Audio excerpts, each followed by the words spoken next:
Welcome to the story room. I have a terrifying tale for you called A Curse Cast Once, Turned 7 Times. My name is Drew. I'm 18 years old, 6 feet tall, a great swimmer. I live in a small city in Louisiana. I'm not afraid to give out my information like this, because it won't matter after tonight. I was always a little different from the other children when I was growing up. Teachers always seemed wary of me, even paranoid. They'd avoid prolonged discussions with me, and often snapped at me for asking questions. I got in trouble for a lot more things than other children, but nobody cared when they did them. No, it was just me. As the years passed, I think the other kids started to see the difference between us as well. One by one, the kids I played with stopped wanting to be around me. They'd purposefully exclude me from games at recess or from groups during classwork. My mom used to tell me it was because of my eyes. She said people traditionally with bright green eyes like me were thought to be witches. We'd laugh about that one a lot. She'd even suggested more than once that I'd be the Wicked Witch of the West for Halloween. I'd laugh it all off because it just didn't bother me that much. It didn't really start to bother me until I started to see the differences myself. When I got to middle school, things changed drastically.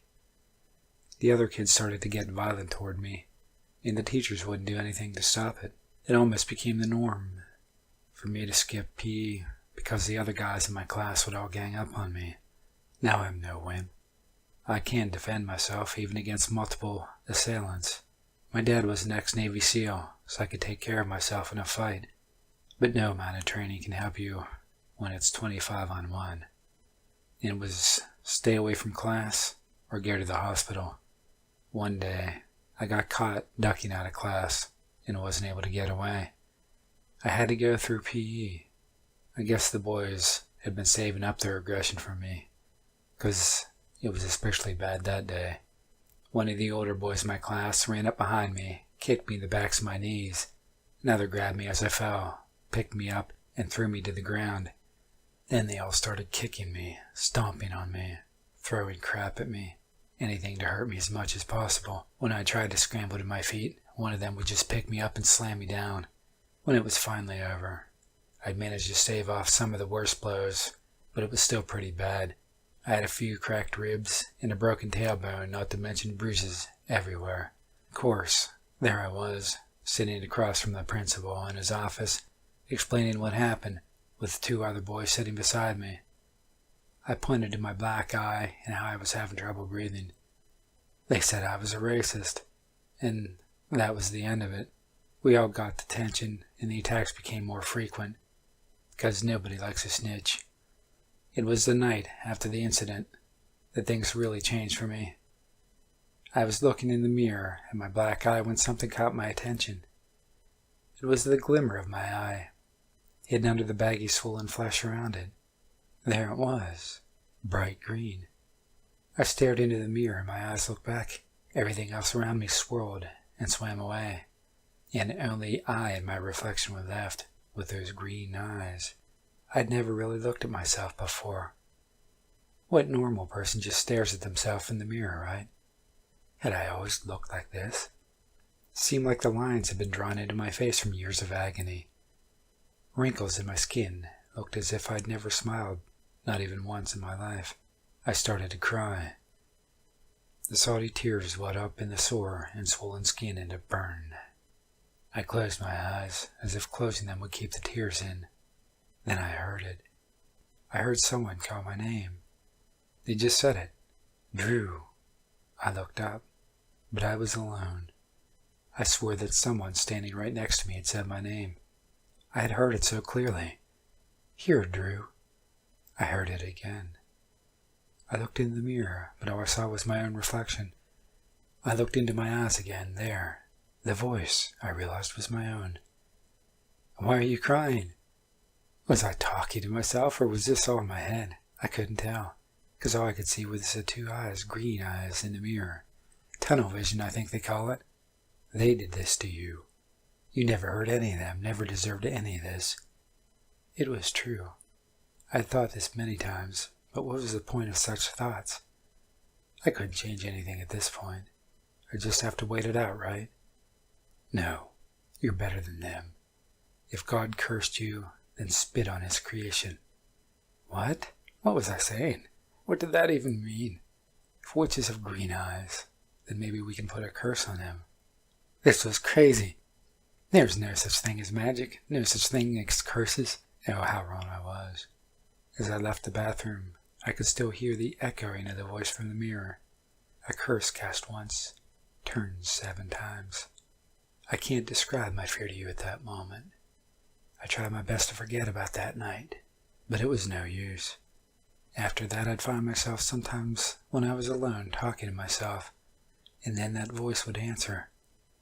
Long conversations with someone who wasn't me, but was me at the same time, would drag on for hours almost, and I wouldn't even realize it. It was only a couple of times at first, but it became more and more frequent. Soon, I wouldn't even notice whole conversations going on.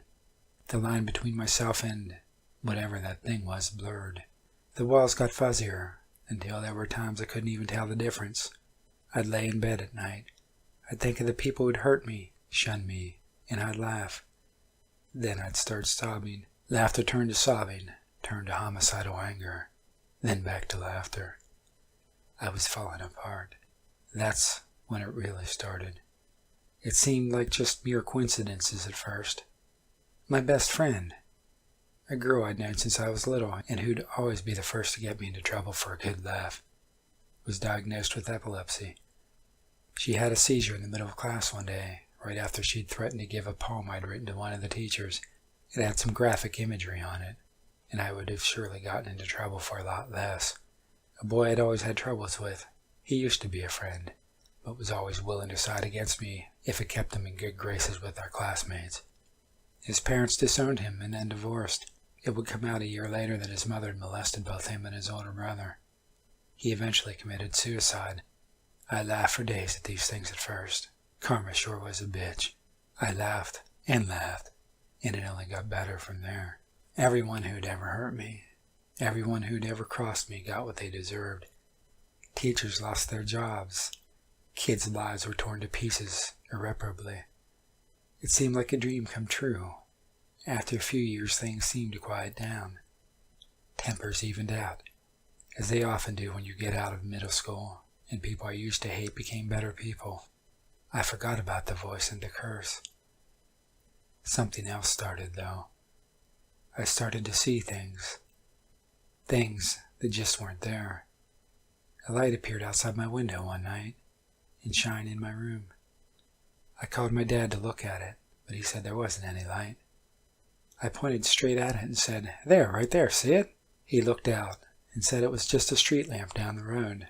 But it wasn't. I knew it wasn't. Someone or something was looking in my window watching me. I started to catch glimpses of things looking at me from around corners, but they'd disappear when I turned to look. They were following me. My paranoia got worse and worse over the years. I wouldn't let anyone touch my phone or my computer, because I knew they would go through my messages. I didn't have anything to hide, nothing of value to take, but I knew there was something that they wanted, and I wasn't about to just let them take it. My brother did amateur boxing. He was actually the state champ at one point. He always looked out for me when I was little. On the night of one of his biggest fights, the fight that was supposed to start his pro career, I came to watch him. He hooked me up with some sweet ringside seats for me and my friends. I was so excited that I went hoarse from cheering for him when they announced him entering the ring. Halfway through the second round, his opponent landed a solid shot on his shoulder, shattering the joint. My brother was never able to fight again. It was then that I remembered the voice and the curses it had visited on the people around me. But why would it hurt my brother? He'd always looked out for me, always helped me when I needed it. No, it was just a bad accident was all. No, it wasn't. One by one, my friends all fell to the curse that surrounded me. My new best friend, my real best friend. Every girl he ever dated dumped him. One moment they were in love, ready to take their vows. The next they wanted nothing to do with him. One girl, who he really felt a connection with, who he really wanted to make it work with, got pregnant, but the child wasn't his. She had cheated on him multiple times, and while there was a chance it might have been his, she said, even if it was, she didn't want him around, and she was going to put the kid up for adoption. How messed up is that? My other friends. One parent's divorced and now hate each other. Another father abandoned their family. There was someone very special to me. This girl was my first real relationship. I loved her so much and wanted to marry her, wanted to settle down and have kids. She and I shared something very special, but nothing was meant to last for me. Her parents became abusive. They'd get roaring drunk, and her father would come smashing into her room, tearing the whole place to pieces, screaming about what a worthless girl she was and how she wasn't even fit to be called a human. Her mother would yell at her about her grades, even if they dropped below an A. She'd call me at night, sobbing until she couldn't even speak. I did all I could for her, but I guess it wasn't enough. After her high school graduation, she committed suicide. She slit her wrists one night, and she laid in the bathtub and bled to death. After I found out, I ran to the mirror, screaming, begging to know why this had happened. Why were the ones I loved hurting so much? Thinking back now, I understood. 2 months ago, my mother died. There was no cause. The doctors were baffled, but I know. It was slow. For 3 long months, I watched as she wasted away in a hospital bed. Her skin turned yellow, and death crept its spidery hands up her arms and legs like black vines. That was 6. A curse cast once, turned 7 times. Just one more left. One more life has to end because of my curse.